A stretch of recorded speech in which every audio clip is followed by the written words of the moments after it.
ইসলামী bank news top 10। প্রধানমন্ত্রী হিসেবে তারেক রহমান প্রথম বিদেশ সফরে মালয়েশিয়া যাচ্ছেন বিকেলে, আগামীকাল যাবেন চীনে। দেশের অর্থনৈতিক সংকট কাটাতে 2 বছর সময় চাইলেন অর্থমন্ত্রী, বললেন পরিমাণে অল্প হলেও করের আওতায় আনতে হবে মানুষকে। অন্তর্বর্তী সরকারের গাফিলতির কারণে হামের প্রাদুর্ভাব ঘটেছে মন্তব্য প্রধানমন্ত্রীর স্বাস্থ্য বিষয়ক বিশেষ সহকারী ডক্টর এস.এম. জিয়াউদ্দিন হায়দারের। আওয়ামী শাসনামলে শতাধিক মানুষকে গুম খুনের মামলায় সাবেক সেনা কর্মকর্তা জিয়াউল হাসানের বিরুদ্ধে ট্রাইব্যুনালে সাক্ষ্য গ্রহণ।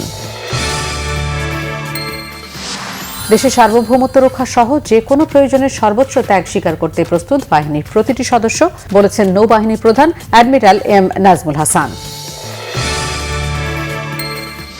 ঢাকায় ভারতীয় হাইকমিশনের ইন্দিরা গান্ধী সাংস্কৃতিক কেন্দ্রের আয়োজনে বসুন্ধরা স্পোর্টস সিটিতে অনুষ্ঠিত হল আন্তর্জাতিক যোগ দিবস। কাল পদত্যাগ করতে পারেন ব্রিটিশ প্রধানমন্ত্রী কিয়ার স্টারমার, এক প্রতিবেদনে জানিয়েছে দেশটির সাপ্তাহিক পত্রিকা দ্য অবজারভার। শান্তি চুক্তি নিয়ে আলোচনার জন্য সুইজারল্যান্ডে পৌঁছেছেন ইরানের প্রতিনিধি দল ও মার্কিন vice president JD Vance.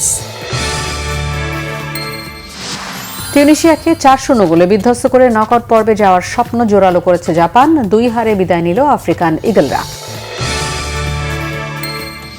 Ivory কোস্টের হৃদয় ভেঙে 2 আসর পর বিশ্বকাপের নকআউট পর্বে জার্মানি, জোড়া গোল করে জয়ের নায়ক ডেনিস উনদাভ।